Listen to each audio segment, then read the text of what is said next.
Halo semua, Assalamualaikum warahmatullahi wabarakatuh. Perkenalkan, nama saya Antika Nanda Elia Adam dari UT Cempaka Pati. Nah, di sini saya akan menjelaskan tentang modul 1 KP2 simbiosis. Simbiosis adalah hubungan atau interaksi antara dua organisme makhluk hidup yang berbeda dan saling ketergantungan.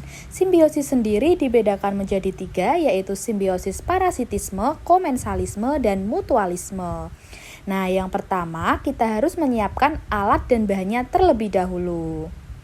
Simbiosis yang pertama adalah simbiosis parasitisme. Pertama, simbiosis antara ulat dan pohon pisang. Ulat mendapatkan keuntungan karena mendapatkan makanan dari daun pisang, sedangkan daun pisang mendapatkan kerugian karena daunnya digigit oleh ulat dan menjadi berlubang.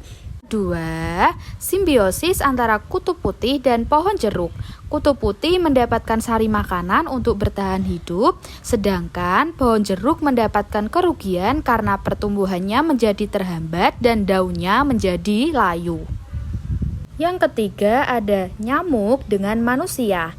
Nyamuk mendapat keuntungan karena menyerap darah manusia untuk bertahan hidup, sedangkan manusia mendapatkan kerugian karena darahnya dihisap oleh nyamuk dan tubuh menjadi gatal. 4. Ada simbiosis antara keong sawah dan tanaman padi. Keong sawah mendapatkan keuntungan karena mendapatkan makanan untuk bertahan hidup, sedangkan tanaman padi menjadi rusak dan bahkan bisa menjadi mati karena batangnya dimakan oleh keong sawah. Nah, yang terakhir ada simbiosis antara benalu dengan pohon jeruk.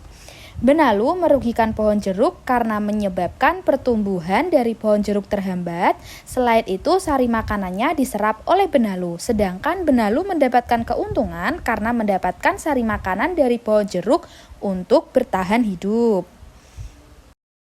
Jadi, dapat disimpulkan simbiosis parasitisme adalah hubungan antara dua makhluk hidup yang merugikan satu pihak dan menguntungkan pihak lain. Yang kedua ada simbiosis komensalisme.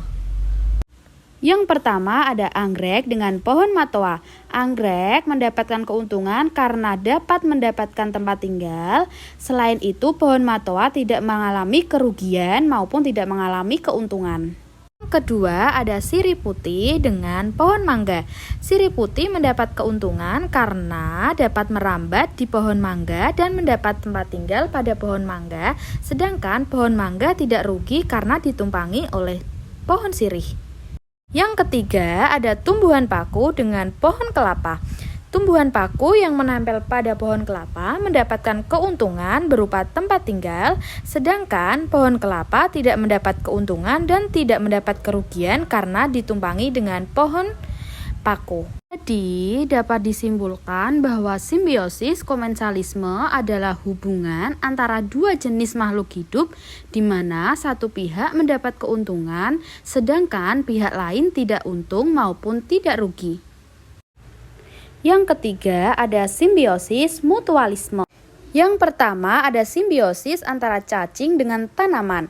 Cacing mendapatkan keuntungan karena mendapatkan makanan dari daun-daun tumbuhan yang telah kering dan mengalami pembusukan, sedangkan tumbuhan mendapatkan keuntungan juga karena aktivitas cacing yang membuat lubang membuat tumbuhan mudah menyerap air dan udara untuk fotosintesis. Yang ketiga ada lumut kerak. Lumut kerak merupakan hasil simbiosis antara alga dengan jamur. Alga mendapatkan mineral dari jamur, sedangkan jamur mendapatkan nutrisi dari alga yang dapat berfotosintesis. Yang ketiga ada kupu-kupu dengan bunga. Kupu-kupu mendapatkan keuntungan karena mendapatkan makanan berupa nektar dari bunga, sedangkan bunga mendapatkan keuntungan karena dibantu penyerbukannya oleh kupu-kupu. Keempat, ada semut rangrang dengan pohon sawo. Semut rangrang dapat membuat sarang pada tanaman, sedangkan pohon sawo terlindungi dari hama karena diserang oleh semut rangrang. Yang ketiga ada manusia dengan tumbuhan. Manusia mendapatkan oksigen dari tumbuhan, sedangkan tumbuhan mendapatkan karbon dioksida dari manusia. Dapat disimpulkan bahwa simbiosis mutualisme adalah hubungan antara dua makhluk hidup yang saling menguntungkan.